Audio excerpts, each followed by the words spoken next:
तो दोस्तों आज हम बात करने जा रहे हैं the bad guys breaking in नाम की इस सीरीज़ के बारे में, जो कि बैड गाइज मूवीज़ जो हमें देखने को मिली है। इसका पार्ट 2 भी अभी हाल ही में देखने को मिला था।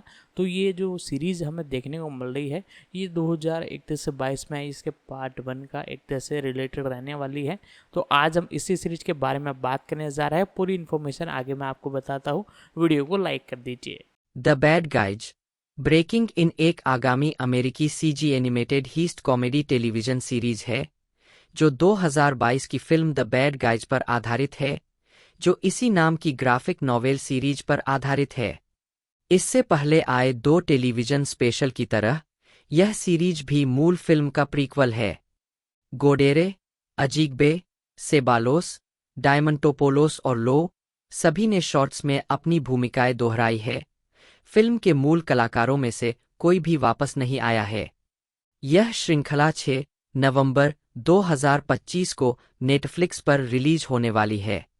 आवाज कास्ट माइकल गोडेरे मिस्टर वुल्फ के रूप में, एजेकील अजेग्बे मिस्टर शार्क के रूप में, राउल सेबालोस मिस्टर पिरान्हा के रूप में, मिस्टर स्नेक के रूप में, क्रिस डायमंटोपोलोस में लोरी लो, सुश्री टारेंट्यूला के रूप में झरा चल, टिफनी फ्लफिट के रूप में, एक पैटन ओसवाल्ट मिस्टर विगलसवर्थ के रूप में, एक सरपेंटिना के रूप में केट मुलग्रेव, एक मुक्त करना। अक्टूबर 2025 में एक ट्रेलर जारी किया गया था। 2 इसका 6 एपिसोड वाला पहला सीजन 6 नवंबर को नेटफ्लिक्स पर रिलीज के लिए तैयार है। 3 पियरे पेरिफेल एक फ्रांसीसी फिल्म निर्माता और एनिमेटर है। उन्हें ड्रीमवर्क्स एनिमेशन में उनके काम के लिए जाना जाता है, जिसमें लघु फिल्म बिल्बी 2018 और feature film the bad guys 2022 और इसके सीक्वल द बैड गाइज 2 2025 का निर्देशन शामिल है। प्रारंभिक जीवन और शिक्षा। पेरिफेल का जन्म लियोन, फ्रांस में हुआ था। 2 एनिमेशन के प्रति उनका जुनून हाई स्कूल में ही शुरू हो गया था। इकोले एमिल कोहल कला विद्यालय में अपने तीसरे वर्ष में उन्होंने गोबेलिन्स इकोले डे लैमेज में आवेदन किया और उन्हें स्वीकार कर लिया गया। 3 2004 में पेरिफेल ने लघु छात्र फिल्म एस्वेल प्लान बनाई। 4 और सहपाठियों जेवियर रामोंडे, जून फ्रेडरिक वायलेट और रेमी जारौर के साथ दूसरी लघु फिल्म फेस्टिवल क्वालिटी पर सहयोग किया। 5 6 उन्होंने 2005 में गोबेलिन्स से स्नातक किया। 2 7 अपनी थीसिस फिल्म ले बिल्डिंग के लिए उन्होंने रामोंडे और जारौर के साथ फिर से काम किया और मार्को गुयेन और ओलिवियर स्टैफिलस के साथ भी काम किया। फिल्म 2D और 3D एनिमेशन के संयोजन का उपयोग करती है। 8 ले बिल्डिंग ने कई अंतर्राष्ट्रीय फिल्म समारोहों में स्क्रीनिंग की और कई पुरस्कार जीते। 7 9 10 11 12 आजीविका। पेरिफेल के करियर की शुरुआती फिल्मों में curious George, Nocturna, go west, a lucky Luke adventure और द इल्यूजनिस्ट शामिल है। 3 गोबेलिन से स्नातक होने के उसी वर्ष पेरिफेल ने सेड्रिक बबूचे द्वारा निर्देशित फ्रांसीसी लघु फिल्म इमागो में पर्यवेक्षक एनिमेटर के रूप में काम किया।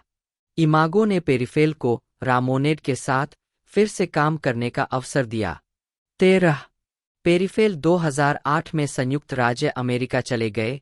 2 7 और ड्रीमवर्क्स एनिमेशन में अपना करियर शुरू किया और 2D लघु film secrets of the furious 5 पर चरित्र एनिमेशन किया, जिसके लिए उन्होंने एनी पुरस्कार जीता। 2 14 15 इसके बाद पेरिफेल ने CGI में बदलाव किया, लगभग 2 महीने तक मॉन्स्टर्स वर्सेस एलियंस पर काम किया। इसके बाद वह श्रेक फॉरएवर आफ्टर में शामिल हो गए। 3 वह कुंग फू पांडा 2 में कुछ दृश्यों के साथ 2D एनिमेशन में लौट आए। 3 16 उस फिल्म में उन्होंने लॉर्ड शेन के चरित्र के लिए मुख्य एनिमेटर के रूप में भी काम किया। पेरिफेल ने कहा है कि वह चरित्र के प्रभारी थे, भले ही उनके पास एनिमेटरों की टीम नहीं थी। 3 पेरिफेल को आधिकारिक तौर पर राइज ऑफ द गार्डियंस में सुपरवाइजिंग एनिमेटर के रूप में पदोन्नत किया गया था। 3 जो कि नॉट के चरित्र के लिए जिम्मेदार टीम का नेतृत्व कर रहे थे। 17 कुंग फू पांडा 2 और राइज ऑफ द गार्डियंस दोनों ने पेरिफेल एनी पुरस्कार नामांकन अर्जित किया। 2, 14, 18। इसके बाद पेरिफेल को कई फिल्मों में एनिमेशन प्रमुख नियुक्त किया गया, जिनमें मंकीज ऑफ मुंबई और लैरिकिन्स शामिल है, जो विभिन्न कारणों से कभी रिलीज नहीं हो सकीं। नवंबर 2017 में यह घोषणा की गई थी कि पेरिफेल लिरॉन टोपाज और जेपी सेंस के साथ एक अनाम लघु फिल्म विकसित कर रहे हैं। इस फिल्म का चयन ड्रीमवर्क्स शॉर्ट्स कार्यक्रम के माध्यम से किया गया था, जिसकी स्थापना क्रिस डेफारिया ने जनवरी 2017 में ड्रीमवर्क्स एनिमेशन फिल्म समूह के अध्यक्ष बनने के बाद की थी। बिल्बी का प्रदर्शन एनएसी अंतर्राष्ट्रीय एनिमेटेड फिल्म महोत्सव 2018 के समापन समारोह में हुआ। इसे कई समारोहों में प्रदर्शित किया गया और सिग्राफ 2018 में जूरी चॉइस अवार्ड जीता। पेरिफेल ने मूल आरोन ब्लेबे बटा स्कोलास्टिक पुस्तक श्रृंखला द बैड गाइज के एनिमेटेड फीचर फिल्म रूपांतरण का निर्देशन करते हुए अपने फीचर निर्देशन की शुरुआत की। यह 22 अप्रैल 2022 को सिनेमाघरों में रिलीज होगी। वह द बैड गाइज के सीक्वल का निर्देशन करने के लिए लौटे, जो 1 अगस्त 2025 को सिनेमाघरों में रिलीज होगी। फिल्मोग्राफी विशेष रूप से प्रदर्शित चलचित्र निदेशक बुरे लोग 2022, द बैड गाइज 2 2025, लघु फिल्में निदेशकले बिल्डिंग 2005, बिल्बी 2018। सैम रॉकवेल, जन्म 5 नवंबर 1968, एक अमेरिकी अभिनेता है। उन्होंने 3 बिलबोर्ड्स आउटसाइड एबिंग, मिसौरी 2017 में परेशान पुलिस अधिकारी जेसन डिक्सन की भूमिका के लिए सर्वश्रेष्ठ सहायक अभिनेता का अकादमी पुरस्कार जीता। राजनीतिक व्यंग्य फिल्म वाइस 2018 में जॉर्ज डब्ल्यू बुश की भूमिका के लिए उन्हें इसी श्रेणी में नामांकित किया गया था। मिनी सीरीज फॉसे वेरडन 2019 में बॉब फॉसे की भूमिका के लिए उन्हें प्राइम टाइम एमी पुरस्कार के लिए नामांकित किया गया, जबकि अमेरिकन बफेलो 2022 के ब्रॉडवे पुनरुद्धार में उनके प्रदर्शन के लिए उन्हें टोनी पुरस्कार के लिए नामांकित किया गया। रॉकवेल की अन्य फिल्मों में the green mile 1999, galaxy quest 1999, Charlie's angels 2000, confessions of a dangerous mind 2002, matchstick men 2003, the hitchhiker guide to the galaxy 2005, the assassination of Jesse James by the coward Robert Ford 2007, moon 2009, gentleman Broncos 2009, iron man 2 2010, 7 psychopaths 2012, Jojo rabbit 2019, the bad guys 2022 और इसका 2025 sequel और see how they run 2022 शामिल है। 2025 में उन्होंने HBO anthology series the white lotus के तीसरे season में भूमिका निभाई। प्रारंभिक जीवन और शिक्षा। रॉकवेल का जन्म 5 नवंबर 1968 को कैलिफोर्निया के डेली सिटी में हुआ था। 2, 3 वे अभिनेता पीट रॉकवेल और पेनी हेस की इकलौती संतान है। 5 साल की उम्र में उनके तलाक के बाद उनके पिता ने उनका पालनपोषण सैन फ्रांसिस्को में किया और वे अपनी गर्मियों की छुट्टियां अपनी मां के साथ न्यूयॉर्क शहर में बिताते थे। 10 साल की उम्र में उन्होंने अपनी मां के साथ east village improv comedy sketch में हम्फ्री बोगार्ट के रूप में एक संक्षिप्त मंचीय प्रस्तुति दी। 5 उन्होंने मार्गरेट चो और आयशा टायलर के साथ Ruth Asawa San Francisco school of arts 6 से हाई स्कूल की शुरुआत की, लेकिन उन्होंने अपना high school diploma urban Pioneer से प्राप्त किया, जो एक आउटवर्ड बाउंड शैली का वैकल्पिक स्कूल था। रॉकवेल ने बताया, मैं बस नशे में धुत होना चाहता था, लड़कियों के साथ फ्लर्ट करना चाहता था, पार्टियों में जाना चाहता था। स्कूल की एक ऐसी जगह के रूप में प्रतिष्ठा थी जहां नशेरी जाते थे, क्योंकि वहां से स्नातक करना आसान था। 7 स्कूल ने उन्हें अभिनय में रुचि वापस पाने में मदद की। अपने अंतिम वर्ष के दौरान एक स्वतंत्र फिल्म में अभिनय करने के बाद वे अभिनय करियर बनाने के लिए न्यूयॉर्क चले गए। 8 बाद में उन्होंने न्यूयॉर्क के विलियम एस्पर स्टूडियो में प्रोफेशनल एक्टर ट्रेनिंग प्रोग्राम में दाखिला लिया। 9. आजीविका अधिक जानकारी। स्क्रीन और मंच पर सैम रॉकवेल प्रारंभिक फिल्में।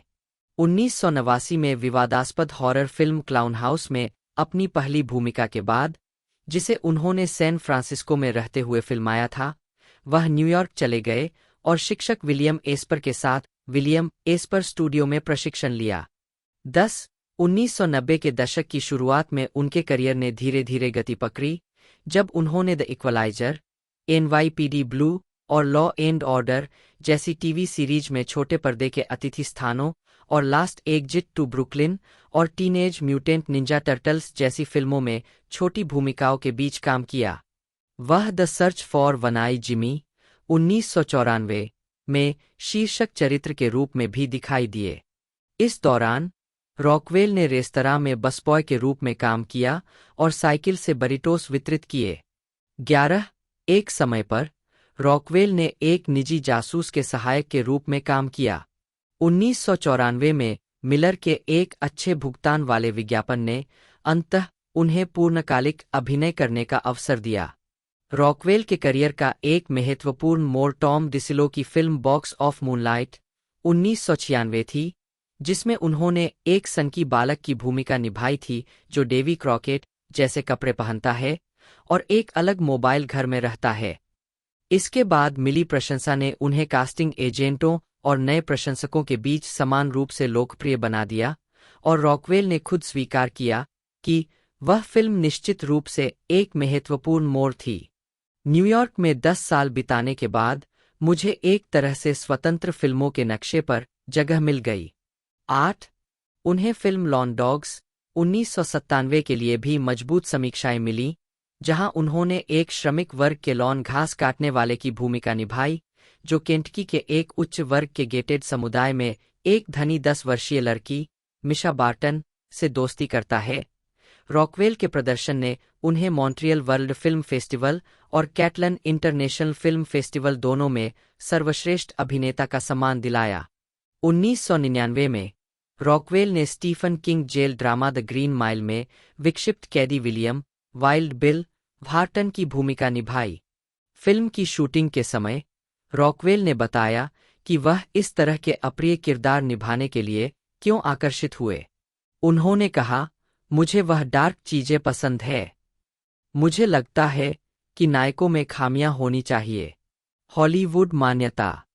एटन कोहेन हिब्रू एक इजरायली अमेरिकी पटकथा लेखक और फिल्म निर्माता है जिन्होंने हॉलीवुड फिल्मों के लिए पटकथाएं लिखी है, जिनमें Idiocracy 2006, Tropic Thunder 2008, Madagascar, escape 2 Africa 2008, men in black 3 2012, the bad guys 2022 और इसका सीक्वल 2025 शामिल है। प्रारंभिक जीवन और शिक्षा।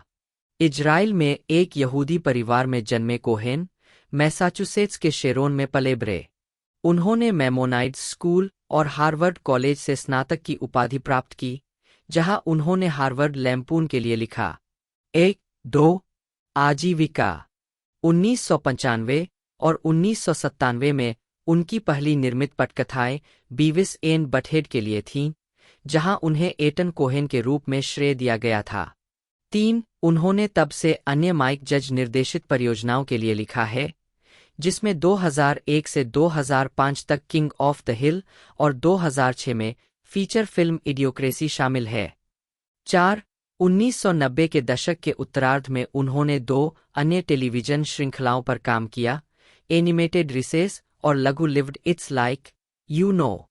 2007 में उन्होंने लघु film my wife is retarded लिखी। 5. इडियोक्रेसी की पटकथा लिखने के बाद उन्होंने एनिमेटेड श्रृंखला अमेरिकन डैड पर काम किया और एपिसोड लिखा। 2008 में कोहेन ने बेन स्टिलर और जस्टिन थेरॉक्स के साथ मिलकर action comedy film Tropic Thunder लिखी। उन्होंने एरिक डार्नेल और टॉम मैकग्राथ के साथ मिलकर मेडागास्कर, एस्केप 2 अफ्रीका भी लिखी, जिसे फीचर प्रोडक्शन में सर्वश्रेष्ठ लेखन के लिए एनी अवार्ड में नामांकन मिला। कोहेन ने 2012 में आई फिल्म मेन इन ब्लैक 3 की पटकथा लिखी थी। 2015 में उन्होंने गेट हार्ट के साथ निर्देशन में पदार्पण किया, जिसका सहलेखन भी उन्होंने ही किया था। कोहेन ने 2018 की फिल्म होम्स एंड वॉटसन लिखी और निर्देशित की। यह फिल्म आलोचनात्मक और व्यावसायिक रूप से असफल रही और बाद में उन्हें सबसे खराब निर्देशक का गोल्डन रास्पबेरी पुरस्कार मिला। 6. व्यक्तिगत जीवन। कोहेन एक धार्मिक यहूदी है। 7. वह कोशेर का पालन करते हैं और यहूदी सब्बात के दिन काम नहीं करते। वह और उनकी पत्नी अपने बच्चों को एक यहूदी डे स्कूल में भेजते हैं। 7. फिल्मोग्राफी फिल्में वर्ष शीर्षक निदेशक लेखक नोट्स 2006 मूर्खतान्ही हामाइक जज के साथ सह लेखन 2008 उष्णकटिबंधीय तूफानन्ही हान जस्टिन थेरॉक्स और बेन स्टिलर के साथ सहलेखन मेडागास्कर एस्केप 2 अफ्रीकान्ही हायरिक डार्नेल और टॉम मैकग्राथ के साथ सहलेखन। एनिमेटेड फीचर प्रोडक्शन में सर्वश्रेष्ठ लेखन के लिए एनी पुरस्कार के लिए नामांकित। 8. 2012 मेन इन ब्लैक 3 नहीं हा 2015 कठोर हो जाओ निर्देशन की शुरुआत। जे मार्टेल और इयान रॉबर्ट्स के साथ सह लेखन 2018 होम्स और वाटसन हाहा सबसे खराब निर्देशक के लिए गोल्डन रास्पबेरी पुरस्कार। 9. 2022 दी बैड गायसनही हायोनी ब्रेनर और हिलेरी विंस्टन द्वारा अतिरिक्त पटकथा सामग्री एरॉन ब्लेबे और पैट्रिक ह्यूजेस के साथ कार्यकारी निर्माता भी पुस in boots the last vision ही आंशिक अतिरिक्त पटकथा सामग्री 2024 भाई बंधु नहीं हा 2025 बुरे लोग 2 नहीं हायोनी ब्रेनर के साथ सह लेखन टेलीविजन वर्ष शीर्षक नोट्स 1995 1997 बीविस और बट हेड 1999 यह ऐसा है जैसे आप जानते हैं अवकाश टिमोन और पुम्बा 2001 2005 पर्वत का राजा एनिमेटेड टेलीविजन प्रोडक्शन में सर्वश्रेष्ठ लेखन के लिए एनी पुरस्कार। 10. 2006 अमेरिकी पिता द बैड गाइज ने संयुक्त राज्य अमेरिका और कनाडा में $97.5 मिलियन और अन्य क्षेत्रों में $153.4 मिलियन की कमाई की, जिससे दुनिया भर में कुल $250.8 मिलियन की कमाई हुई। 5. 6. संयुक्त राज्य अमेरिका और कनाडा में द बैड गाइज को द नॉर्थमैन और the unbearable weight of massive talent के साथ रिलीज किया गया था और इसके शुरुआती सप्ताहांत में 4008 सिनेमाघरों से 13-20 मिलियन की कमाई करने का अनुमान था।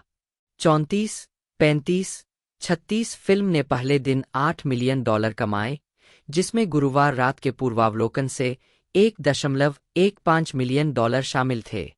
इसने बॉक्स ऑफिस पर शीर्ष पर रहते हुए $24 मिलियन के साथ शुरुआत की।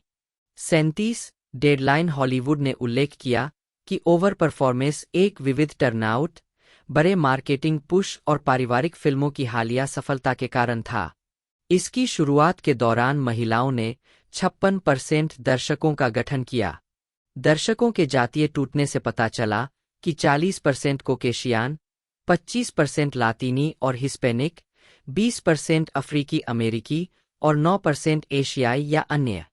38 इसने अपने तीसरे सप्ताहांत में $9.6 मिलियन और चौथे में $7 मिलियन कमाए। दोनों बार यह नवागंतुक Doctor Strange in the multiverse of madness के बाद दूसरे स्थान पर रहा। 39 40 यह अपने 11वें सप्ताहांत तक बॉक्स ऑफिस के शीर्ष 10 में रहा। 41 अमेरिका और कनाडा के बाहर फिल्म ने अपने शुरुआती सप्ताहांत में 25 अंतर्राष्ट्रीय बाजारों से $8.5 मिलियन कमाए। 42 इसमें स्पेन में $1.7 मिलियन की मजबूत शुरुआत शामिल थी, जहां यह द बैटमैन से आगे रही और एनकेंटो के साथ कोविड-19 महामारी के दौरान देश में सर्वश्रेष्ठ शुरुआत के रूप में बराबरी पर रही। 43 अपने दूसरे सप्ताहांत में इसने 37 बाजारों से $6.5 मिलियन कमाए। 44 इसके तीसरे सप्ताहांत में 10.5 मिलियन की वृद्धि हुई, जिसमें यूके में $3.1 मिलियन की शुरुआत और ऑस्ट्रेलिया से $1.7 मिलियन शामिल थे, जहां महामारी की शुरुआत के बाद से फिल्म ने एक एनिमेटेड फिल्म के लिए सबसे अच्छी शुरुआत की थी। 45 इसने अपने चौथे सप्ताहांत में $7.5 मिलियन कमाए, जिसमें फ्रांस में $1.5 मिलियन की शुरुआत शामिल थी। 47 अपने छठे सप्ताहांत में फिल्म ने $5.9 मिलियन कमाए, जिसे डेडलाइन हॉलीवुड ने 29 अप्रैल को चीन में रिलीज होने से पहले 9% की जबरदस्त गिरावट के रूप में नोट किया। 48 फिल्म ने अपने सातवें सप्ताहांत में $9 मिलियन जोड़े। इसमें चीन में $4.53 मिलियन की ओपनिंग शामिल थी, जहां इसे माओयान वेबसाइट पर दर्शकों से मजबूत 9.1 रेटिंग मिली। 49 फिल्म ने अगले सप्ताहांत में $7.2 मिलियन कमाए, जिसमें कोरिया में $1.93 मिलियन की शुरुआत शामिल थी। द बैड गाइज ने चीन में एनकेंटो की कुल कमाई को भी पार कर लिया। 50 इसने अपने नवे सप्ताहांत में $6.7 मिलियन कमाए। 51 अपने 10वें सप्ताहांत में $100 मिलियन का विदेशी आंकड़ा पार कर लिया। 54 अपने 13वें सप्ताहांत में इसने $3.5 मिलियन कमाए। 55 आलोचनात्मक प्रतिक्रिया। समीक्षा एग्रीगेटर वेबसाइट रॉटन टोमाटोज पर 172 आलोचकों की 88% समीक्षाएं सकारात्मक है, जिनकी औसत रेटिंग 6.910 है। वेबसाइट की आम सहमति इस प्रकार है: तेजतर्रार, मजेदार और रंगीन दृश्यों से भरपूर, द बैड गाइज उन दर्शकों के लिए अच्छी खबर है जो पूरे परिवार के लिए मनोरंजन के विकल्प तलाश रहे हैं। 56 मेटाक्रिटिक, जो भारित औसत का उपयोग करता है, ने 26 आलोचकों के आधार पर फिल्म को 100 में से 64 अंक दिए, जो आम तौर पर अनुकूल समीक्षाओं को दर्शाता है।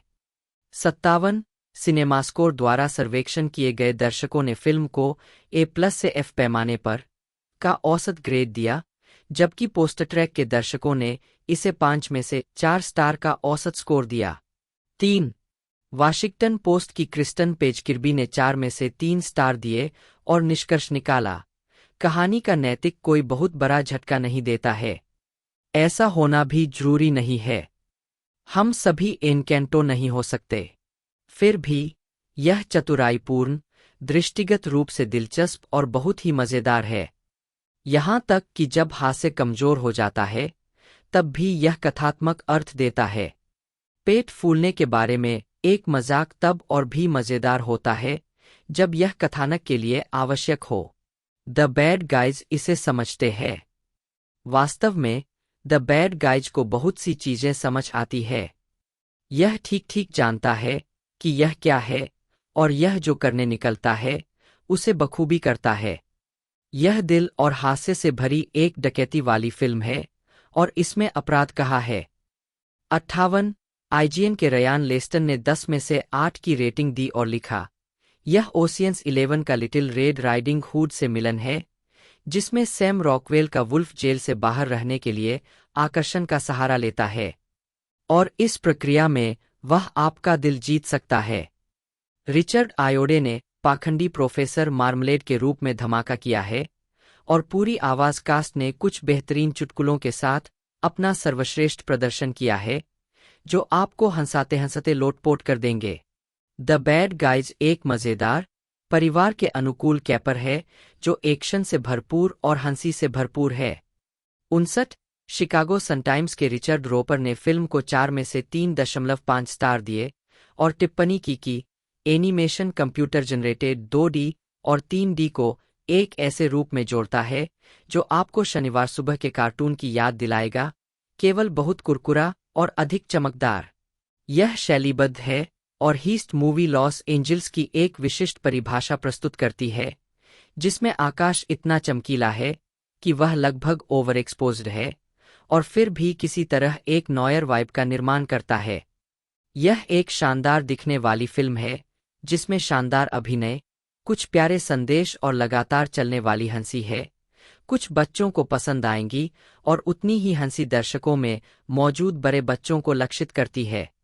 60 द गार्जियन की वेंडी आइड ने 5 में से 3 स्टार दिए और कहा: रोजर रैबिट की तरह इसकी गति क्लासिक लूनी ट्यून्स एनिमेशन के उन्माद की ऋणी है, लेकिन यह फिल्म डकैती वाली फिल्मों, विशेष रूप से ओशियंस श्रृंखला की ओर भी इशारा करती है। यह जानबूझकर बेतुका है। भेस शायद ही कभी किसी पटाखे में मिलने वाले नकली नाक और मूंछों के संयोजन से अधिक विश्वसनीय होते हैं, लेकिन इसमें विश्वसनीयता का एक अंश है जहां यह मायने रखता है सहज प्रतिक्रिया और पूरी तरह से विकसित दोस्ती में। यह तीक्ष्ण, मूर्खतापूर्ण और अक्सर बहुत मजेदार है। अमेरिकी एनिमेटेड हीस्ट कॉमेडी फिल्म है जो आरोन ब्लेबे की the bad guys children book series पर आधारित है और ड्रीमवर्क्स एनिमेशन द्वारा निर्मित है। इस फिल्म का निर्देशन पेरे पेरिफेल ने किया है, जिसे एटन कोहेन ने लिखा है, और इसमें Sam Rockwell, Marc Maron, Awkwafina, Craig Robinson, Anthony Ramos, Richard Ayoade, Zazie Beetz, Alex Borstein और लिली सिंह ने आवाज दी है। यह मानवरूपी जानवरों के एक आपराधिक समूह की कहानी बताती है जो पकड़े जाने पर खुद को आदर्श नागरिक के रूप में सुधारने का प्रयास करने का नाटक करते हैं, केवल अपने नेता को खुद को अच्छे के लिए, अपने तरीके बदलने के लिए वास्तव में आकर्षित पाते हैं। फिल्म पर काम मार्च 2018 में शुरू हुआ, जिसमें कोहेन ने पटकथा लिखी। पात्रों और विषयों ने विभिन्न अपराध फिल्मों और एनीमे श्रृंखलाओं जैसे pulp fiction 1994, oceans film 3, lupin 3 और शर्लक हाउंड से प्रेरणा ली, जबकि फिल्म की एनिमेशन शैली सोनी पिक्चर्स एनिमेशन की स्पाइडरमैन इनटू द स्पाइडरवर्स 2018 से प्रेरित थी। निर्माण ड्रीमवर्क्स एनिमेशन के ग्लेंडेल परिसर में शुरू हुआ और कुछ अतिरिक्त निर्माण सामग्री जेलीफिश पिक्चर्स से उधार ली गई। हालांकि कोविड-19 महामारी के कारण आवाज अभिनय का काम दूर से ही किया गया। द बैड गाइज को यूनिवर्सल पिक्चर्स द्वारा कई देशों में 16 मार्च 2022 को और संयुक्त राज्य अमेरिका में 22 अप्रैल को सिनेमाघरों में रिलीज किया गया। इसे आलोचकों से सकारात्मक समीक्षा मिली और इसने 250.8 मिलियन की कमाई की। इसका सीक्वल द बैड गाइज 2 2025 में रिलीज किया गया। कथानक: एक ऐसी दुनिया में जहां मानव और मानवरूपी जानवर सहअस्तित्व में है, मास्टर पॉकेटमार मिस्टर वुल्फ बैड गाइज का नेतृत्व करते हैं, जो अपराधियों का एक कुख्यात गिरोह है जिसमें उनके सबसे अच्छे दोस्त और तिजोरी तोड़ने वाले मिस्टर स्नेक, विशेषज्ञ हैकर सुश्री टारेंटुला वेब्स, भेस बदलने में माहिर मिस्टर शार्क और बेलगाम बदमाश मिस्टर पिरान्हा शामिल है। एक और बेशर्म डकैती और पुलिस के पीछा करने के बाद गवर्नर डायने फॉक्सिंगटन गिरोह की भविष्यवाणी का अपमान करती है। वुल्फ उन्हें गोल्डन डॉल्फिन पुरस्कार चुराने के लिए मना लेता है, जो गिनी पिग परोपकारी प्रोफेसर रूपर्ट मार्मलेड चतुर्थ को दिया जाएगा, जिन्होंने एक उल्कापिंड से हुए नुकसान से शहर के पुनर्निर्माण में मदद की है। पुरस्कार समारोह में घुसकर वुल्फ अनजाने में एक बुजुर्ग महिला की मदद करने के बाद उपलब्धि का एहसास करता है, लेकिन उसकी अंतर्विरोधी भावनाएं गिरोह के भागने में देरी करती है। अंततः उन्हें गिरफ्तार कर लिया जाता है। जेल से बचने और पुरस्कार वापस पाने के लिए वुल्फ डायने को मार्मलेड को बुरे लोगों के आपराधिक तौर तरीकों को सुधारने देने के लिए राजी करता है।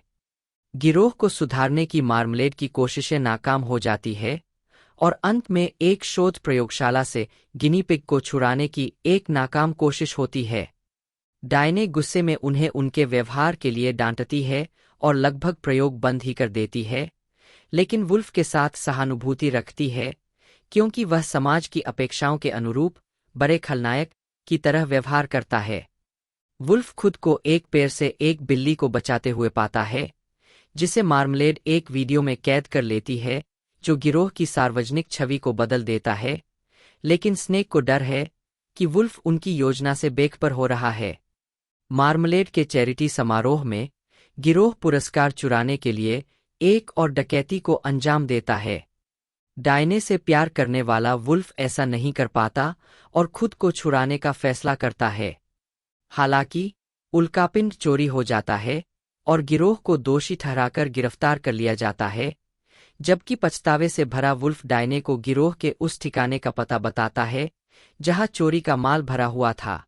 मार्मलेड गिरोह को बताता है कि उसने उल्कापिंड चुराया था और उन्हें फंसाने के लिए हर संभव कोशिश की थी, जिसमें पुरस्कार समारोह में बुरिया का रूप धारण करना भी शामिल था। वुल्फ गुस्से से मार्मलेड पर दर्शकों के सामने जिसमें डायने भी शामिल थी, जोर से भड़क उठता है।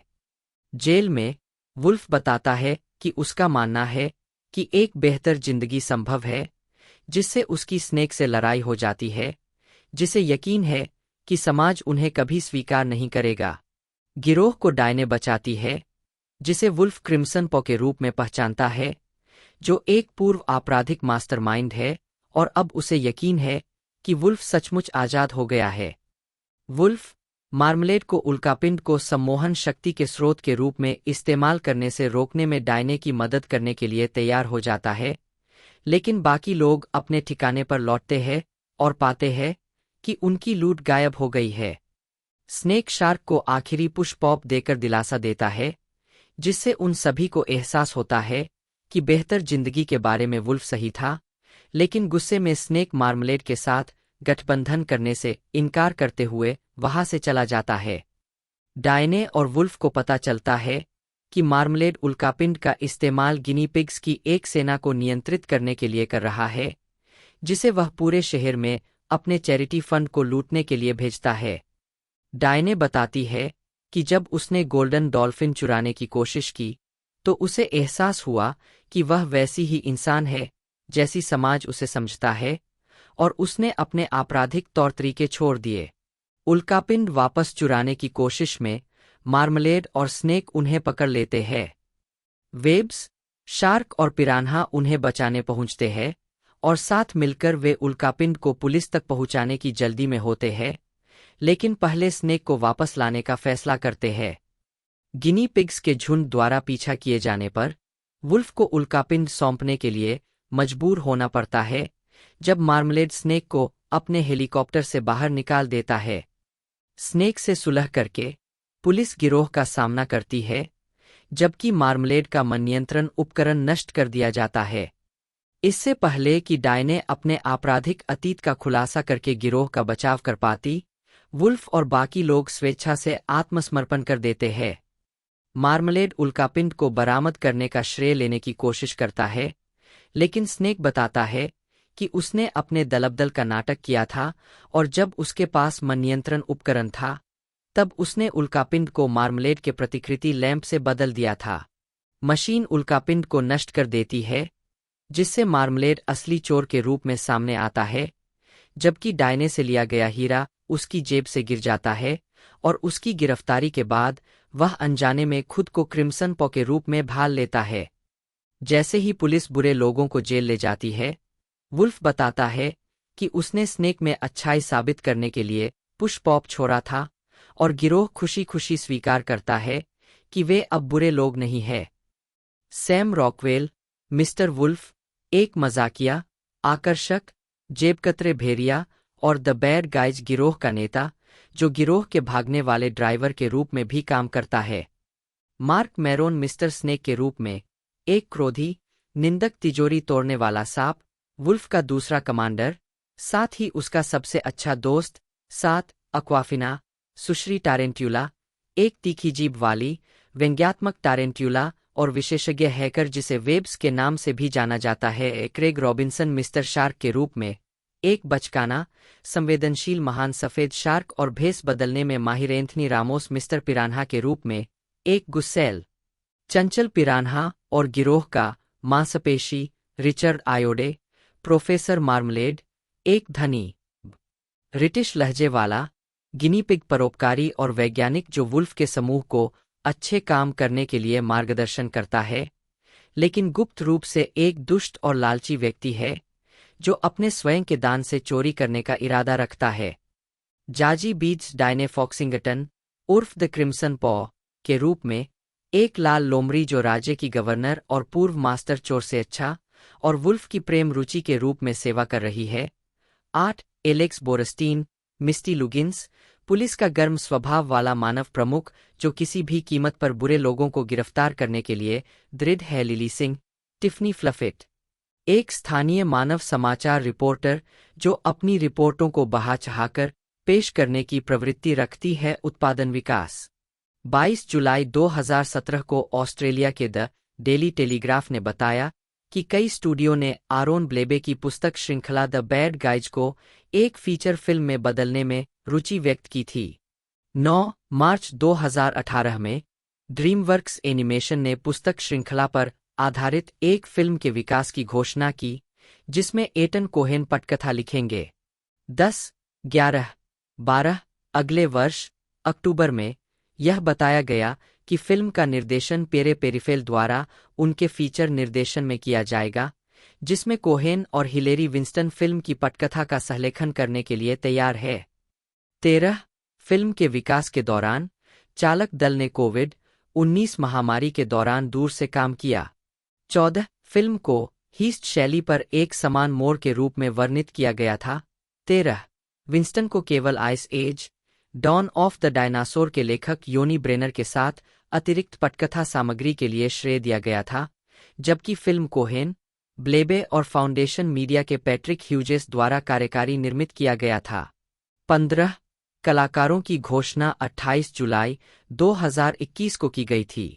15 यह एचपी के साथ अपने सहयोग के अंत के बाद लेनोवो को अपने पसंदीदा वर्कस्टेशन पार्टनर के रूप में रखने वाली पहली ड्रीमवर्क्स एनिमेशन फिल्म भी थी।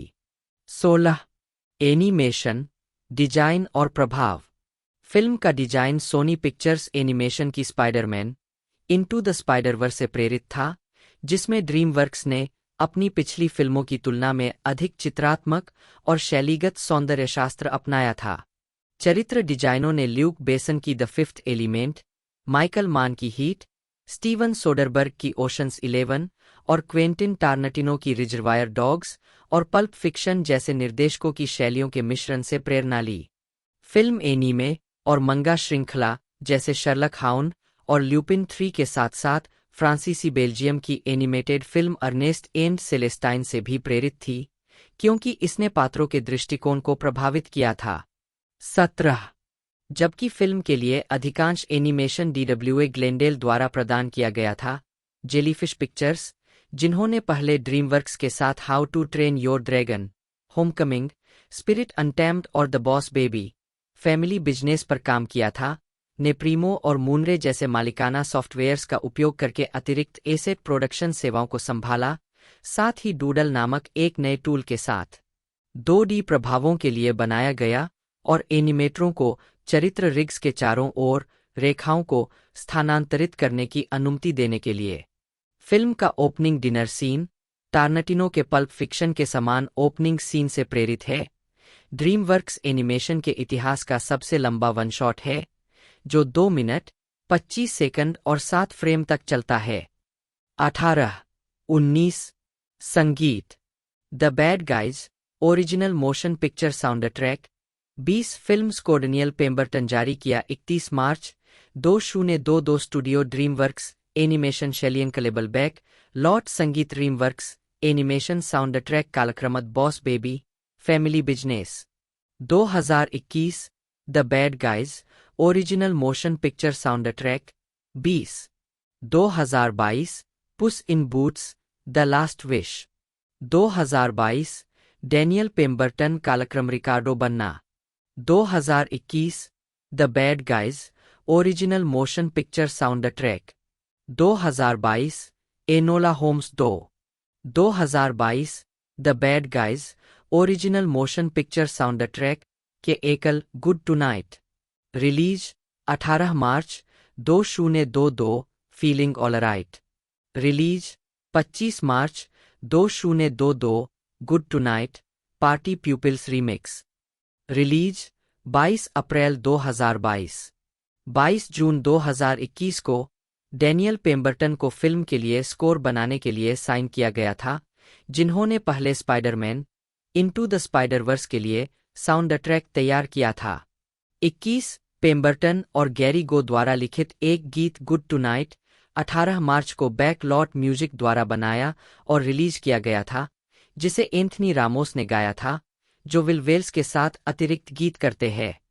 एल्बम को 31 मार्च को गुड टू नाइट के साथ शामिल 2 अन्य नए गीतों के साथ रिलीज किया गया था, जिसमें एले किंग द्वारा फीलिन ऑलराइट का एक कवर 25 मार्च को रिलीज और द हैवी द्वारा ब्रांड न्यू डे शामिल है। 20 निर्देशक पेरे पेरिफेल, निर्माता डेमन रॉस और संगीतकार डैनियल पेम्बरटन ने। इसके अलावा कैंट स्टॉप वन स्टॉप का stop drop roll, the black keys का howlin for you, Julie London का fly me to the moon और द केमिकल ब्रदर्स का गो फिल्म में सुनाई देते हैं, लेकिन साउंड ट्रैक एल्बम में शामिल नहीं है। इसके अलावा बिली इलिश का बैड गाय सिर्फ ट्रेलर में ही दिखाया गया था। Track listing. फिल्म का मार्केटिंग अभियान 14 दिसंबर 2021 को पहले ट्रेलर, एक फर्स्ट लुक फोटो और एक कास्ट टेबल रीड के रिलीज के साथ शुरू हुआ। पहला ट्रेलर सिंह 2 की थिएटर स्क्रीनिंग के दौरान भी दिखाया गया था। दूसरा ट्रेलर 23 फरवरी 2022 को जारी किया गया। सुपर बाउल प्रीगेम के दौरान प्रसारित एक टेलीविजन स्पॉट ने यूट्यूब पर जारी होने पर 8.5 मिलियन व्यूज बटोरे। कुल मिलाकर 14 प्रमोशनल यूट्यूब वीडियो ने 110.1 मिलियन व्यूज आकर्षित किए। बैड गाइज का 2022 मार्च मैडनेस टूर्नामेंट के साथ भी जुड़ाव था, जिसमें टीएनटी और टीबीएस पर प्री और पोस्ट गेम कवरेज के दौरान फिल्म के किरदारों और विज्ञापनों के लिए एक वर्चुअल ब्रैकेट था।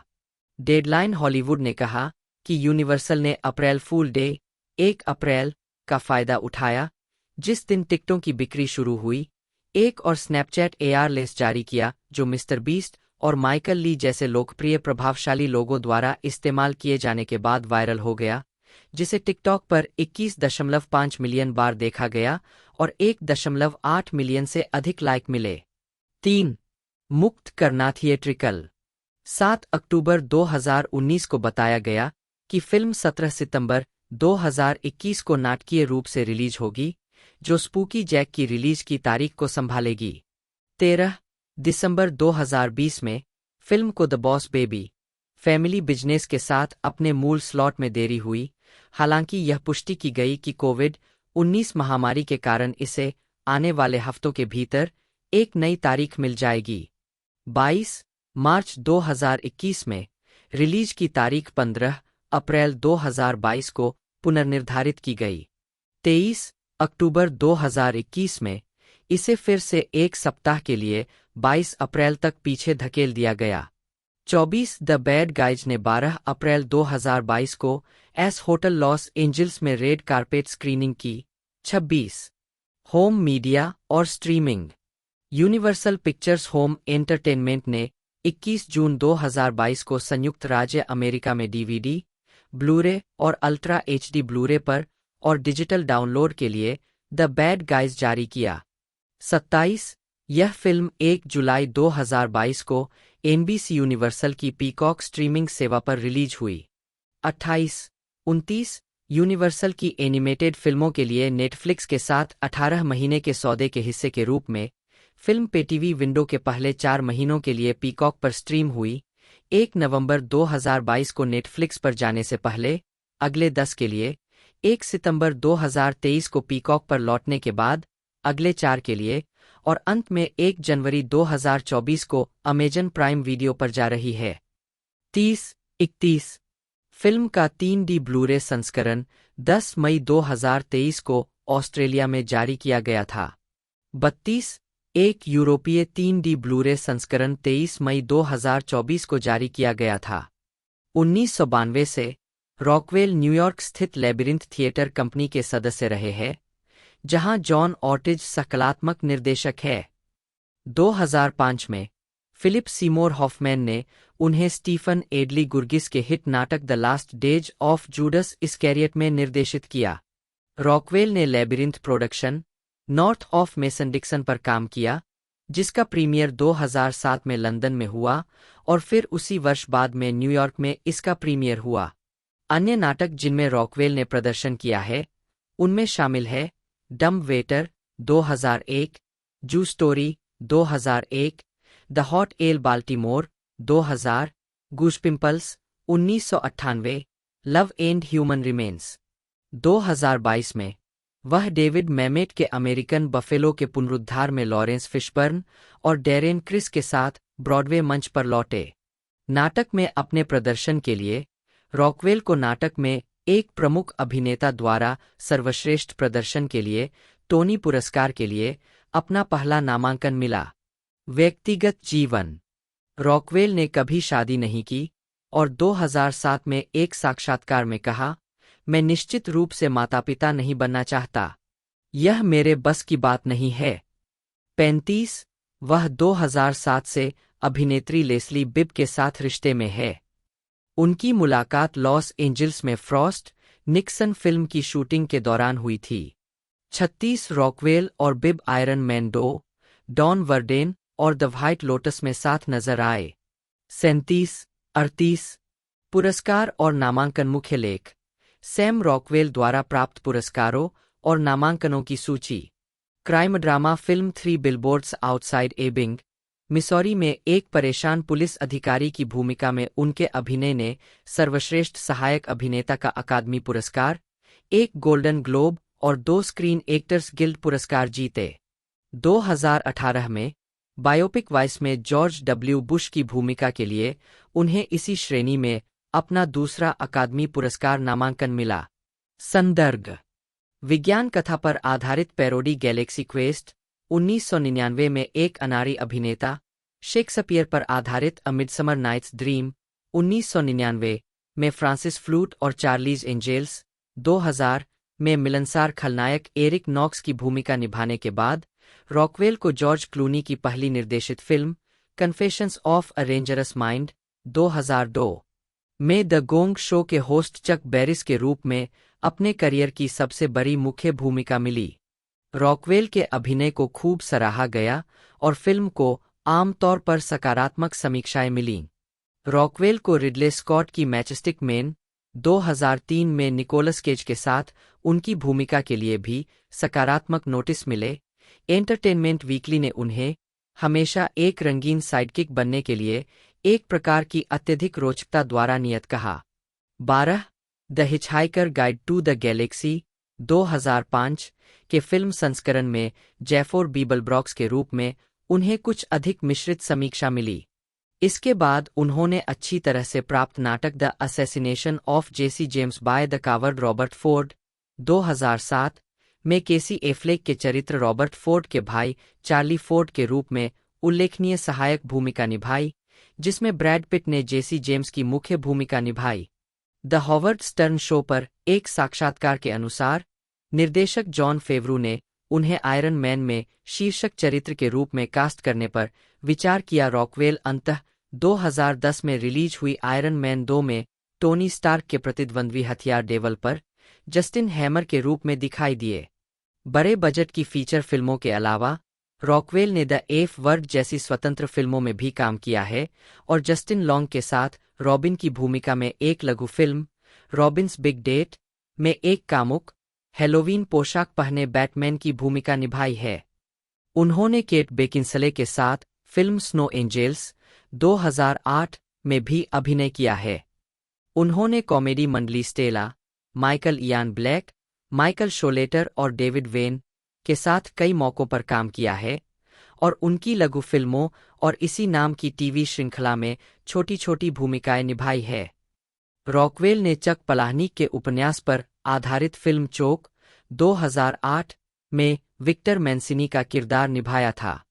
आलोचक रोजर एबर्ट ने उनके अभिनय के बारे में कहा कि ऐसा लगता है कि वे क्रिस्टोफर वॉकेन के आधुनिक संस्करण बन गए हैं। हर समय नहीं, लेकिन जब आपको उनकी जरूरत होती है तो वे विचित्रता के लिए आपके सबसे भरोसेमंद व्यक्ति होते हैं। 13 रॉकवेल ने 2009 ट्रिबेका फिल्म फेस्टिवल में मून के लिए 2007 में रॉकवेल ने web series casted the continuing chronicles of Derek Riffchin greatest casting director in the world में अतिथि भूमिका निभाई। एवर वह डेरेक के रूप में जोनाथन टोगो और स्कॉट के रूप में जस्टिन लॉन्ग के साथ दिखाई देते हैं। रॉकवेल ने पीट सम्प्रास नामक एक महत्वाकांक्षी युवा अभिनेता की भूमिका निभाई है। 14 2009 में उन्होंने डंकन जोन्स द्वारा निर्देशित समीक्षकों द्वारा प्रशंसित विज्ञान कथा फिल्म मून में अभिनय किया। चंद्रमा पर एक दीर्घकालिक एकल मिशन पर एक अकेले अंतरिक्ष यात्री के रूप में उनके प्रदर्शन की व्यापक रूप से प्रशंसा की गई। कुछ आलोचकों ने सर्वश्रेष्ठ अभिनेता के लिए अकादमी पुरस्कार के लिए नामांकन की मांग की। 3 मई 2010 को यह घोषणा की गई कि रॉकवेल आयरन मैन 2 के निर्देशक जॉन फेवरू के साथ रॉकवेल ने मार्टिन मैकडोनाग की 7 साइकोपैथ्स 2012, 17 और नैट फैक्सन और जिम रैश की द वे बैक 2013 में भी महत्वपूर्ण भूमिकाएं निभाईं।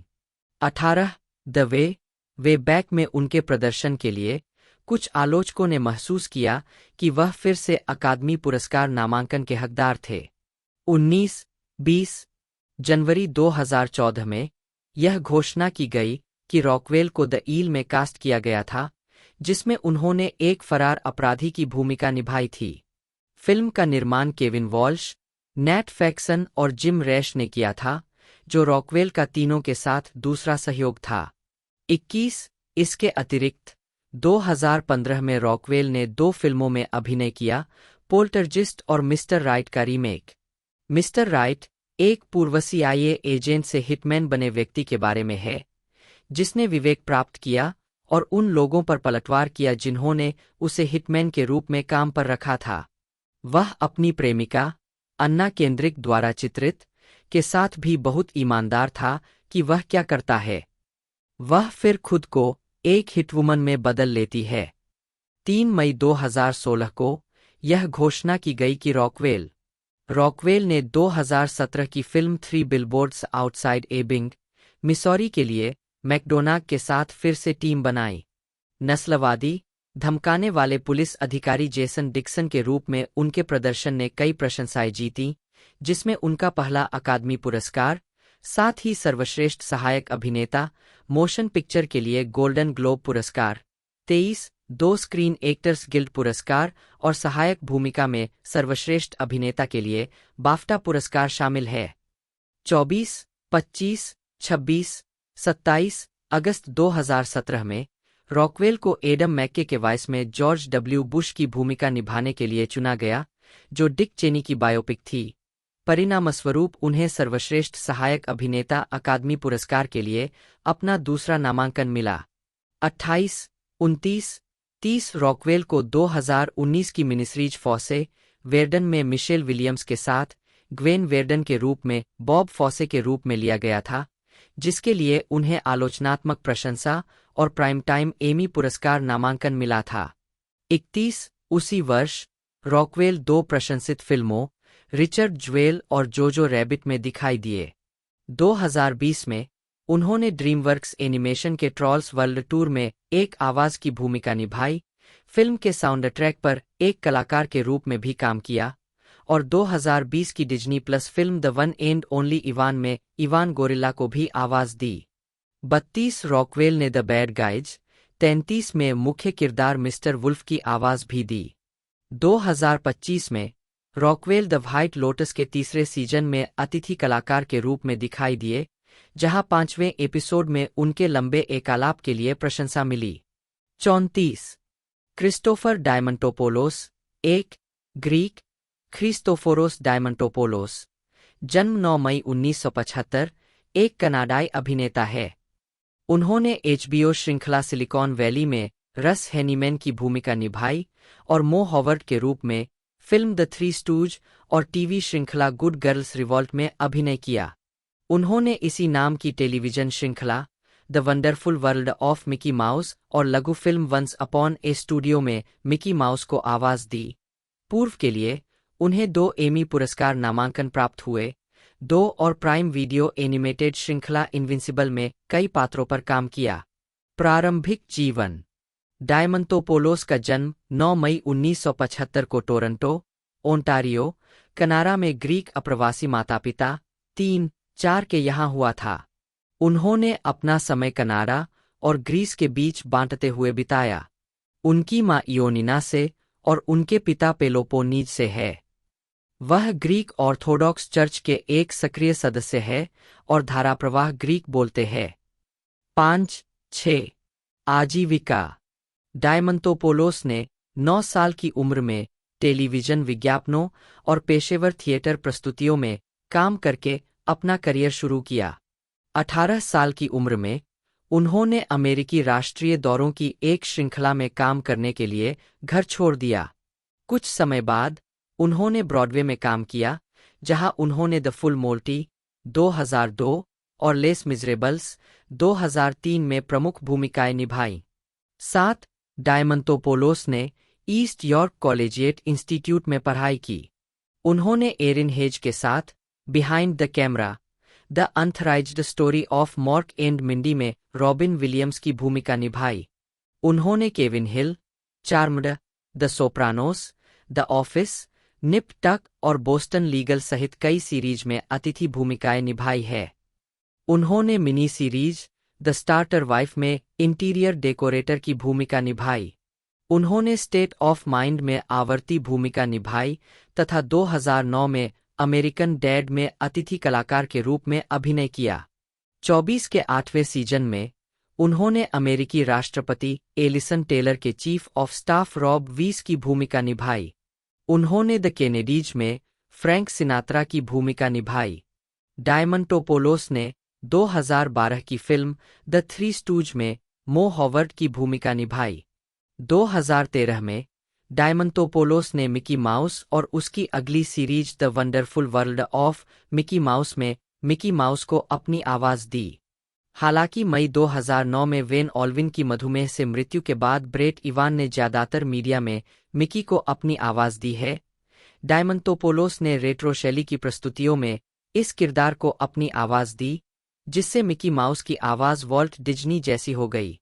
हाल ही में उन्होंने 2023 में बनी short film once upon a studio में इस किरदार को दोहराया, जो वॉल्ट डिज्नी कंपनी और वॉल्ट डिज्नी एनिमेशन स्टूडियो के शताब्दी वर्ष के उपलक्ष्य में बनाई गई थी। NBC sitcom up all night में उन्होंने माया रूडोल्फ के कभी कभी प्रेमी जूलियन की भूमिका निभाई।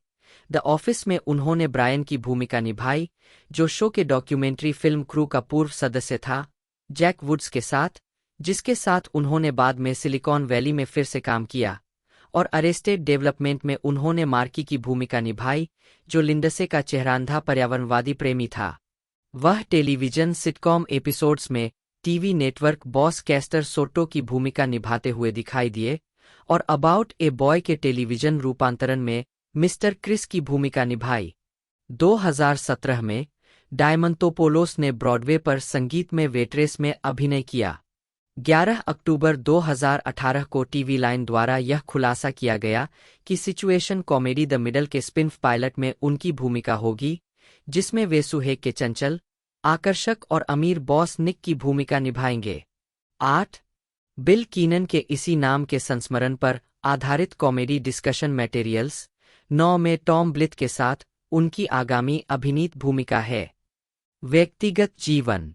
उनकी मुलाकात बेकी न्यूटन से न्यूयॉर्क शहर के एक मेट्रो स्टेशन पर हुई थी। उन्होंने 2005 में शादी कर ली।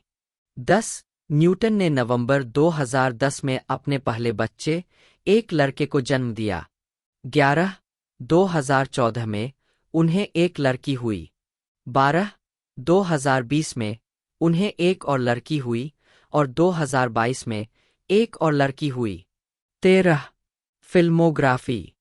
मार्क डेविड मैरोन, जन्म 27 सितंबर 1963, एक अमेरिकी स्टैंड अप कॉमेडियन, लेखक, अभिनेता, संगीतकार और पूर्व रेडियो प्रस्तोता और पॉडकास्टर है। 1990 और 2000 के दशक में मैरोन डेविड लेटरमैन के साथ लेट शो में लगातार अतिथि थे और किसी भी अन्य स्टैंड अप कॉमेडियन की तुलना में late night with Conan O'Brien में 40 से अधिक बार दिखाई दिए। 2. 3. उन्होंने जॉन स्टीवर्ट की जगह लेते हुए 1993 से 1994 तक कॉमेडी सेंट्रल के शॉर्ट अटेंशन स्पैन थिएटर की मेजबानी की। 4. वह कॉलिन क्विन के साथ टफ क्राउड में भी नियमित अतिथि थे और उन्होंने VH1 पर British game show never mind the Buzzcocks के अल्पकालिक 2002 अमेरिकी संस्करण की मेजबानी की। 5. वह 2004 से 2009 तक वामपंथी रेडियो नेटवर्क एयर अमेरिका में नियमित थे, द मार्क मैरोन शो की मेजबानी और मॉर्निंग सेडिशन और ब्रेकरूम लाइव की सह मेजबानी। सितंबर 2009 में ब्रेकरूम लाइव के रद्द होने के बाद मैरोन ने लॉस एंजिल्स के हाईलैंड पार्क में अपने गैराज में हास्य कलाकारों, लेखकों, संगीतकारों और मशहूर हस्तियों के साक्षात्कार के साथ मार्क मैरोन के साथ सप्ताह में 2 बार पॉडकास्ट WTF की मेजबानी शुरू की। हाइलाइट्स में लुई सीके के साथ 2010 का एपिसोड शामिल है, जिसे स्लेट पत्रिका द्वारा सभी समय का नंबर 1 पॉडकास्ट एपिसोड का दर्जा दिया गया था। 7 हास्य अभिनेता टॉड ग्लास के साथ 2012 का साक्षात्कार, जिसमें ग्लास ने सार्वजनिक रूप से खुलासा किया कि वह समलैंगिक थे। 8 और राष्ट्रपति बराक ओबामा के साथ 2015 का साक्षात्कार। 2 पॉडकास्ट 2025 में ओबामा के अंतिम अतिथि के रूप में लौटने के साथ समाप्त हुआ। 9 2013 से 2016 तक उन्होंने अपनी IFC टेलीविजन कॉमेडी सीरीज मैरोन में अभिनय किया, जिसके लिए उन्होंने कार्यकारी निर्माता और कभी-कभार लेखक के रूप में भी काम किया। 2017 से 2019 तक उन्होंने नेटफ्लिक्स कॉमेडी सीरीज ग्लो में सह-अभिनय किया। 2019 की जोकर में भी उनकी एक छोटी भूमिका थी और उन्होंने DreamWorks animation film the bad guys 2022 और इसके सीक्वल द बैड गाइज 2 2025 में मिस्टर स्नेक की आवाज दी। प्रारंभिक जीवन। मैरोन का जन्म जर्सी सिटी, न्यू जर्सी में हुआ था। उनकी मां टोबी ब्लम और पिता बैरी राल्फ मैरोन एक आर्थोपेडिक सर्जन थे। 10, 11, 12, 13, 1 उनका एक छोटा भाई क्रेग है। 14 मैरोन एक यहूदी परिवार से है, जो मूल रूप से पोलैंड और यूक्रेन से है। 15, 16 वह 6 साल की उम्र तक वेन, न्यू जर्सी में रहते थे। 17 मैरोन के पिता अलास्का में अपने मेडिकल रेजिडेंसी के लिए 2 साल के लिए अमेरिकी वायुसेना में शामिल हुए, जिसके कारण मैरोन और उनका परिवार वहां चले गए। जब उनके पिता ने वायुसेना छोड़ दी, तो वे परिवार को अल्बुकर्क, न्यू मैक्सिको ले गए और एक चिकित्सा पद्धति शुरू की। 2 मैरोन तीसरी कक्षा से हाई स्कूल तक अल्बुकर्क में रहे। 19 उन्होंने 1986 में बोस्टन विश्वविद्यालय से अंग्रेजी साहित्य में BA की डिग्री प्राप्त की। 20 21 आजीविका। मैरोन ने पहली बार 1987 में 24 साल की उम्र में स्टैंड अप परफॉर्मेंस दी थी। 22 उनके पेशेवर कॉमेडी करियर की शुरुआत लॉस एंजल्स के द कॉमेडी स्टोर से हुई, जहां वे सैम किनिसन के सहयोगी बने। 23 24 बाद में वे न्यूयॉर्क शहर चले गए और न्यूयॉर्क के वैकल्पिक कॉमेडी दृश्य का हिस्सा बन गए। 1994 की गर्मियों के दौरान वे ट्रेसी मेजगर द्वारा समन्वित, अब बंद हो चुके बोस्टन कॉमेडी क्लब के ग्रीनविच विलेज लोकेशन पर सोमवार ओपन माइक नाइट में कई बार दिखाई दिए। उन्होंने 1995 के Saturday night live cast overhaul के लिए असफल ऑडिशन दिया और शो के निर्माता और निर्माता लोर्ने माइकल्स के साथ एक मीटिंग के दौरान नशे में होने के कारण उन्हें ऑडिशन नहीं दिया गया। 2 25 26 मैरोन एक स्टैंड अप कॉमेडियन बने रहे और टेलीविजन पर भी दिखाई देने लगे। उनकी आवाज का इस्तेमाल डॉकाट्स, प्रोफेशनल थेरेपिस्ट के एपिसोड में किया गया था। 27 और उन्होंने कुछ समय के लिए शॉर्ट अटेंशन स्पैन थिएटर की मेजबानी की थी। 6 उन्होंने HBO और कॉमेडी सेंट्रल प्रेजेंस के लिए आधे घंटे के विशेष कार्यक्रमों के साथ साथ कैम नीली फाउंडेशन फंडराइजर जैसे कॉमेडी शोकेस भी रिकॉर्ड किए, जिसमें जॉन स्टीवर्ट, डेनिस लेरी और स्टीवन राइट जैसे कलाकार भी शामिल थे। वे अक्सर लाइव वैकल्पिक स्टैंड अप सीरीज में दिखाई देते थे, जिसे उन्होंने जेने गैरोफालो के साथ मिलकर ईटिंग इट नाम से आयोजित किया था, जिसमें 1990 के दशक से लेकर 2005 में इमारत के ध्वस्त होने तक न्यूयॉर्क के लोअर ईस्ट साइड में रॉक बार लूना लाउंज को अपने स्थल के रूप में इस्तेमाल किया गया था। 28 उनका पहला एकल व्यक्ति शो जेरूसलम सिंड्रोम 2000 में ऑफ ब्रॉडवे पर विस्तारित हुआ और 2001 में पुस्तक के रूप में प्रकाशित हुआ। 2009 में उन्होंने एक और एकल व्यक्ति शो स्कॉर्चिंग द अर्थ पर काम शुरू किया। मैरोन स्कॉर्चिंग द अर्थ में के अनुसार ये दोनों शो उनकी दूसरी पत्नी कॉमेडियन मिशना वोल्फ के साथ उनके रिश्ते को अंत करते हैं, जो एक कड़वे तलाक में समाप्त हुआ। 29-30 2010 में मैरोन का प्रदर्शन।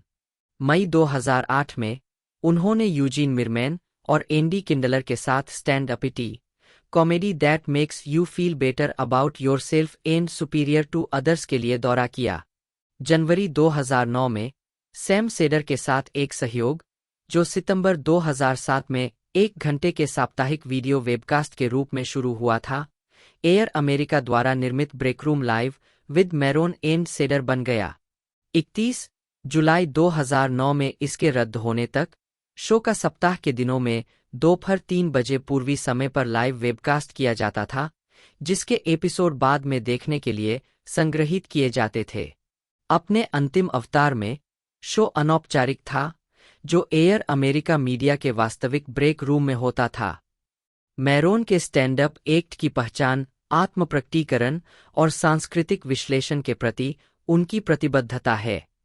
उन्हें विशेष रूप से परिवार, गर्लफ्रेंड और अन्य स्टैंड अप कॉमेडियनों के साथ अपने रिश्तों की मंच पर अथक खोजबीन के लिए जाना जाता है, जिन्हें वे वर्षों से जानते और दोस्त रहे हैं। 32 अक्टूबर 2013 में मैरोन ने नेटफ्लिक्स के माध्यम से अपना पहला घंटे भर का विशेष कार्यक्रम मार्क मैरोन थिंकी पेन जारी किया। 33 इसके बाद मैरोन ने एक और विशेष कार्यक्रम मोर लेटर जारी किया, जो दिसंबर 2015 में एपिक्स के माध्यम से जारी किया गया था। 34 क्लिफ नेस्टरॉफ की 2015 की पुस्तक the comedians, drunks, thieves, scoundrels and the history of American comedy Maron को समर्पित है। 35 उनके 2023 के विशेष कार्यक्रम फ्रॉम ब्लीक टू डार्क को न्यूयॉर्क पत्रिका का 2023 का नंबर 1 सर्वश्रेष्ठ कॉमेडी स्पेशल नामित किया गया।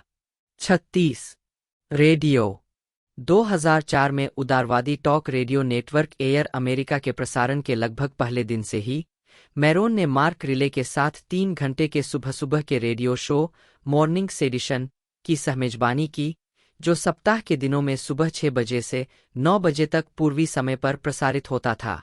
37 यह शो एयर अमेरिका के कार्यक्रमों में अद्वितीय था, क्योंकि यह लाइव और पूर्वनिर्मित स्केच कॉमेडी दोनों पर अत्यधिक निर्भर था और स्टाफ लेखकों के साथ साथ ऑन एयर होस्ट्स की प्रतिभा का भी उपयोग करता था।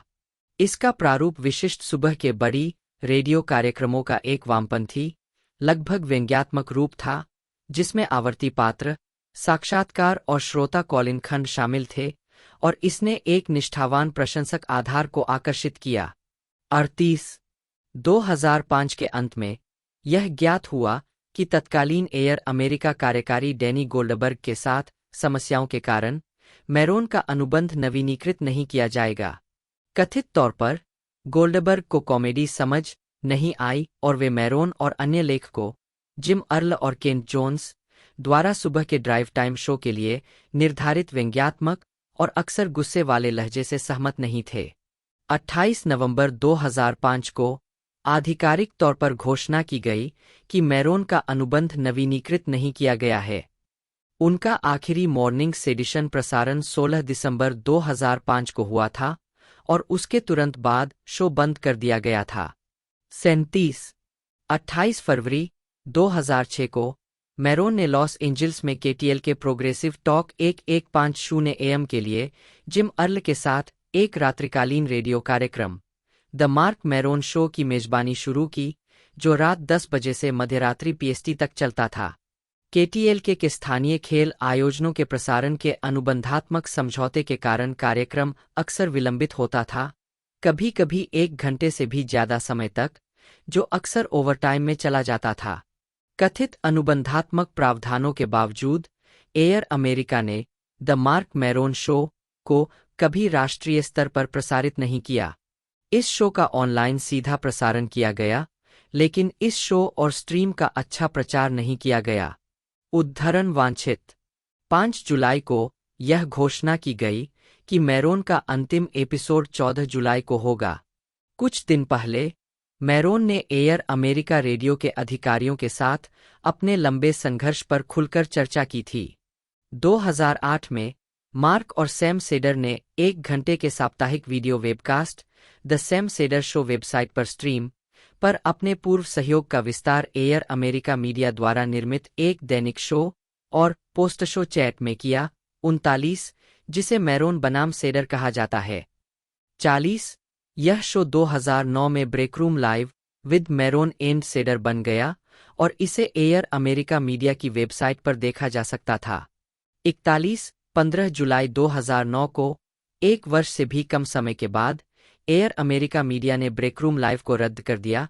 42 विडंबना यह है कि रद्द होने से एक दिन पहले शो को पहली बार वास्तविक प्रचार मिला जब MaximumFun.org ने the sound of young America पर मैरोन के साथ एक साक्षात्कार का पॉडकास्ट पोस्ट किया। 43 ब्रेकरूम लाइव के अंतिम वेबकास्ट में मैरोन ने कहा कि 2005 के बाद से यह तीसरी बार था जब नेटवर्क के एक अधिकारी ने उन्हें बताया कि निकट भविष्य में उनकी सेवाओं की आवश्यकता नहीं होगी। सैम सेडर ने बताया कि संकटग्रस्त नेटवर्क की शुरुआत के बाद से एयर अमेरिका में यह उनके चौथे शो का अंत होगा। 44 मैरोन 1990 के दशक और 2000 के दशक के अधिकांश समय में एस्टोरिया, क्वींस में रहे, लेकिन 2009 के अंत में लॉस एंजिल्स वापस चले गए। 77 मैरोन उन कई आवारा बिल्लियों की देखभाल के बारे में भी खुलकर बात करते हैं जिन्हें वह अपने घर में ले आते हैं। इसने उन्हें WTF पॉडकास्ट पर अपने घर को कैट रेंच के रूप में संदर्भित करने के लिए प्रेरित किया है। 78 अपनी बिल्ली बूमर के लापता होने के बाद मैरोन ने प्रत्येक पॉडकास्ट के अंत में बूमर रहता है कैचफ्रेज को शामिल करना शुरू कर दिया। तब से उन्होंने बस्टर किटन के नाम से कैट रेंच में एक और जोड़ दिया है। दिसंबर 2019 में लाफोंडा का निधन हो गया। उनके निधन के बाद मैरोन वर्तमान में कब अपनी 2 बिल्लियों बस्टर और सैमी के साथ ग्लेनडेल, लॉस एंजिल्स में रहते हैं। 79 मैरोन ने अपने अभिनय और पॉडकास्ट में 1990 के दशक के दौरान अपनी शराब और नशीली दवाओं की लत के बारे में खुलकर बात की है। मैरोन 9 अगस्त 1999 से शराब छोड़ चुके हैं, लेकिन उनका कहना है कि बचपन में उन्हें खाने की एक बीमारी हो गई थी जिससे वे जूझ रहे हैं। 22 80 मैरोन की साथी स्टैंड-अप गायक लुई सीके के साथ लंबे समय तक अशांत दोस्ती रही। नवंबर 2017 में सीके के यौन दुराचार की पुष्टि के बाद मैरोन ने कहा कि सीके ने पहले उनसे इन आरोपों के बारे में झूठ बोला था। 81 मैरोन की 2 शादियां हो चुकी है, किम्बरली रीस से और पूर्व स्टैंड-अप कॉमेडियन मिशना वोल्फ से। दोनों ही रिश्ते उनके अभिनय में प्रमुखता से उभरे हैं। 2007 में एडिनबर्ग फ्रिंज फेस्टिवल में कई प्रस्तुतियों के दौरान मैरोन ने वोल्फ से अपने हालिया अलगाव और तलाक पर बात की। 14 अक्टूबर 2013 को अपने पॉडकास्ट के एपिसोड में मैरोन ने घोषणा की कि उन्होंने अपनी पूर्व मंगेतर जेसिका सांचेज के साथ संबंध तोड़ लिया है। 82 उसके बाद उनका मून जप्पा के साथ 5 महीने का रिश्ता रहा। 83 2019 के अंत से उन्होंने ग्लो की निर्देशक लिन शेल्टन के साथ अपने संबंधों का जिक्र करना शुरू किया। वह 2015 और 2018 में उनके पॉडकास्ट पर एक अतिथि थीं और उन्होंने 2019 की फिल्म स्वॉर्ड ऑफ ट्रस्ट का निर्देशन किया, जिसमें मैरोन और माइकेला वॉटकिंस ने अभिनय किया था। मैरोन और शेल्टन 2020 में शेल्टन की मृत्यु तक साथ रहे। 84 2023 तक मैरोन किट नाम की एक महिला को डेट कर रहा है। 85 2025 में मारोन ने अपने WTF पॉडकास्ट के अंतिम एपिसोड में से एक पर सऊदी अरब में आगामी रियाद कॉमेडी फेस्टिवल पर टिप्पणी की और कई साथी हास्य कलाकारों की भागीदारी की आलोचना की। मेरा मतलब है, आप इसे कैसे बढ़ावा देते हैं उन लोगों से जो आपको 9/11 लेकर आए। रेगिस्तान में 2 सप्ताह की हंसी, इसे याद मत करो। मेरा मतलब है, वही आदमी जो उन्हें भुगतान करने वाला है, वही आदमी है जिसने उस आदमी को जमाल खशोगी की हड्डी काटने और उसे एक सूटकेस में डालने के लिए पैसे दिए थे। लेकिन इससे हंसी को रोकने मत देना, यह एक अच्छा समय होने वाला है। 86 कार्य या प्रकाशन। पुस्तकें: Maron, Mark, the Jerusalem syndrome, my life as a reluctant मसीहा, New York, Broadway books, 2001। ISBN 978-0 76790810 Maron, Mark, attempting normal, New York, Spiegel and Grau, 2014। ISBN 978-0812-98278-7 Maron, Mark और Brendan McDonald. Waiting for the punch, words to live by from the WTF podcast, New York, Flatiron books, 2017। ISBN 978-1250-08888। Comedy album, Maron, Mark, not sold out, Minneapolis, MN, stand up, records, 2002 मैरोन, mark, ticket अभी भी उपलब्ध है, Richland, MN, stand up, records, 2006 Maron, Mark, final engagement, Minneapolis, MN stand up, records, 2009 Maron, Mark, यह मजेदार होना ही चाहिए, New York city, comedy central records, 2011 Maron, Mark, Lance Banks और Kathy Welch, thinky pain, Burbank, California, new wave dynamics, 2013, Maron, Mark, too real, Minneapolis, MN, 87,800 pound gorilla records, 2018 Maron, Mark, बाद में और परे, Chicago, 800 pound gorilla records, 2020, Maron, Mark, from bleak to dark, New York city, craft recordings, 2024। 1 सितंबर 2009 को मैरोन ने mark मैरोन के साथ WTF नामक एक 2 बार साप्ताहिक पॉडकास्ट शुरू किया, जिसे मैरोन ने बाद में 2015 के एक साक्षात्कार में हेल मैरी पास के रूप में वर्णित किया। उनके पहले अतिथि साथी स्टैंड अप जे फ्रॉस थे। 45-46 एक मुक्त चर्चा में मैरोन और उनके मेहमान साक्षात्कारकर्ताओं के करियर, उनके साझा अनुभवों और सड़क की कहानियों के आर्क को छूते हैं। 39 कुल मिलाकर मैरोन ने शो के 1686 एपिसोड जारी किए, जिसमें आलोचनात्मक प्रशंसा और 600 मिलियन से अधिक डाउनलोड हुए। 47-48-49 उल्लेखनीय मेहमानों में राष्ट्रपति Barack Obama, sir Paul McCartney, Robin Williams, Jerry Seinfeld, Chris Rock, Lorne Michaels, Leonardo DiCaprio और ब्रैड पिट शामिल है। 50-51-52 अप्रैल 2021 में यह घोषणा की गई थी कि मारोन और उनके निर्माता ब्रेंडन मैकडोनाल्ड WTF पर उनके काम के लिए पॉडकास्ट अकादमी for excellence in audio, the Ambies, द्वारा पहली बार गवर्नर्स अवार्ड के प्राप्तकर्ता होंगे। 53 मारोन के पॉडकास्ट की सफलता ने फिल्म और टीवी पर कई अन्य रास्ते खोल दिए और साथ ही उनके स्टैंड अप शो में दर्शकों की उपस्थिति को भी भारी बढ़ावा दिया। जून 2025 में मैरोन ने घोषणा की कि WTF समाप्त हो जाएगा।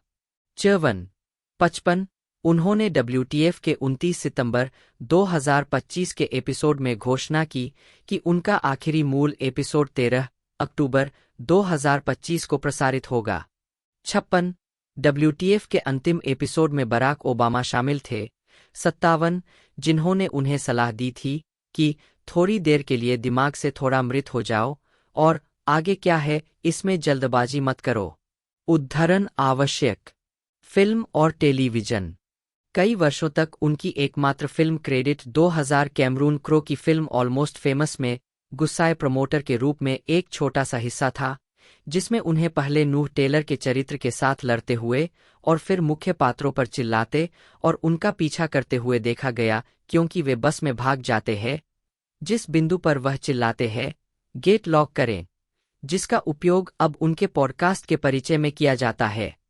उद्धरण वांछित। उन्हें 1997 की मॉक्यूमेंट्री हु इज द कैबोज में लूना लाउंज में भी दिखाया गया था, जिसमें सारा सिल्वरमैन और सैम सेडर ने अभिनय किया था। उद्धरण वांछित। 2019 में मैरोन ने लिन शेल्टन निर्देशित कॉमेडी फिल्म में अभिनय किया, जिसका शीर्षक स्वॉर्ड ऑफ ट्रस्ट था। 58 2012 में उन्होंने मेटालोकेलिप्स के 3 एपिसोड में मैग्नस हैमरस्मिथ की आवाज दी थी। मैरोन ने अपने पुराने दोस्त लुई सीके के शो लुई में खुद के रूप में 2 बार अतिथि भूमिकाएं निभाई है। पहली बार तीसरे सीजन के एपिसोड आइकिया पियानो लेसन में और फिर चौथे सीजन के एपिसोड पामेला पार्ट 3 इंच में। उद्धरण वांछित मैरोन द्वारा निर्मित और 10 एपिसोड वाले पहले सीजन के लिए अभिनीत एक टेलीविजन सीरीज का प्रीमियर 3 मई 2013 को आईएफसी पर हुआ था। 60 यह शो शिथिल रूप से आत्मकथात्मक है, जो 2 बार तलाकशुदा सोबर कॉमेडियन के रूप में मैरोन के जीवन के इर्द-गिर्द घूमता है, जो अपने गैराज से कॉमेडी पॉडकास्ट चलाता है, लेकिन वास्तविक जीवन के मैरोन और टीवी पर उसके संस्करण के बीच कई अंतर स्थापित करता है। मैरोन के कार्यकारी निर्माता और स्टार के रूप में मैरोन 2013 से 2016 तक शो के सभी 51 एपिसोड में दिखाई दिए, जिसमें उन्होंने खुद का एक काल्पनिक संस्करण चित्रित किया। 61 आईएफसी पर 4 सीजन के बाद 2016 में शो समाप्त हो गया। 62 मैरोन ने शो के 2 एपिसोड द जोक और एक स्पॉड का निर्देशन किया। मैरोन ने टॉड फिलिप्स की जोकर मूल कहानी पर आधारित फिल्म जोकर में सहायक भूमिका निभाई थी, जिसमें जोकिन फीनिक्स ने शीर्षक चरित्र के रूप में अभिनय किया था। उनके साथ रॉबर्ट डी नीरो और जाजी बीच भी थे। मैरोन 2015 और 2016 में निकलोडियन शो हार्वे बीक्स के 12 एपिसोड में रैकून रैंडल की आवाज थे। उद्धरण वांछित वह नेटफ्लिक्स सीरीज ईजी में एक ग्राफिक उपन्यासकार जैकब माल्को की भूमिका निभाते हुए दिखाई दिए। 63 64 65 मैरोन 2015 में गर्ल्स के सीजन 4 के 2 एपिसोड में भी दिखाई दिए, जिसमें उन्होंने न्यूयॉर्क सिटी काउंसिलमैन टेड डफिल्ड की भूमिका निभाई। 2017 से 2019 तक मैरोन ने नेटफ्लिक्स कॉमेडी ग्लो में सहअभिनय किया, जिसके लिए उन्हें कई पुरस्कारों के लिए नामांकित किया गया था। 66 उन्होंने 2022 की फिल्म टू लेस्ली में एंड्रिया राइजबोरो के साथ सहायक भूमिका निभाई थी। उन्होंने Amazon web series the horror of Dolores Roach में मकान मालिक गिदोन परलमैन की भूमिका निभाई। 67 2024 में यह घोषणा की गई कि Maron Judy Greer, Talia Ryder, Lily Gladstone, Sharon Stone, Michael McKean, Justin Long और एलन रूक के साथ कॉमेडी फिल्म इन मेमोरियम में अभिनय और निर्माण करेंगे। 68 संगीत 2013 में मैरोन ने इलेक्ट्रोपॉप संगीत चोरी यॉट के विरोध गीत और charity single party at the NSA में गिटार सोलो बजाया। 2013 के वैश्विक निगरानी खुलासों से प्रेरित पार्टी एट द एनएसए संयुक्त राज्य अमेरिका में सरकारी निगरानी कार्यक्रमों की स्थिति की आलोचना करता है। इस सिंगल से प्राप्त आय अंतर्राष्ट्रीय गैरलाभकारी डिजिटल अधिकार समूह इलेक्ट्रॉनिक फ्रंटियर फाउंडेशन को लाभान्वित करती है। 69 70 इससे पहले मैरोन ने कहा था कि वह बैंड के प्रशंसक है।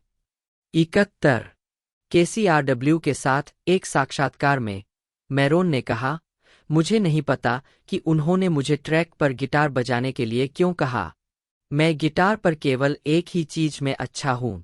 संयोग से यह वही चीज थी जिसकी उन्हें जरूरत थी। 72 सोलो के लिए समीक्षाएं सकारात्मक रहीं। आईएफसी की मेलिसा लॉकर ने कहा, मार्क मैरोन एक बेहतरीन गिटार बजाते हैं। 73 स्पिन के क्रिस मार्टिन्स ने गिटार सोलो को श्रेडफेस्ट के साथ साथ एंगुलर भी कहा। 74 द स्ट्रेंजर ने इसे एक फ्रीक्वेंसी फ्रेइंग गिटार सोलो कहा जो आपकी उम्मीद से बेहतर है, हालांकि इससे जे मैस्किस को जलन नहीं होगी।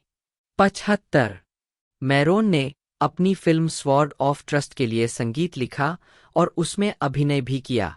तो बात कर ले रिलीजिंग डेट के बारे में, तो ये हमें 6 नवंबर को हमें ये नेटफ्लिक्स के OTT प्लेटफॉर्म पर देखने को मिलेगी और 2 नवंबर को ये एक तरह से लिमिटेड लोगों के लिए रिलीज़ की गई थी। बाकी आप इसे अब देख पाओगे नेटफ्लिक्स पर 6 नवंबर से। बाकी मैंने पूरी इन्फॉर्मेशन बता दी है।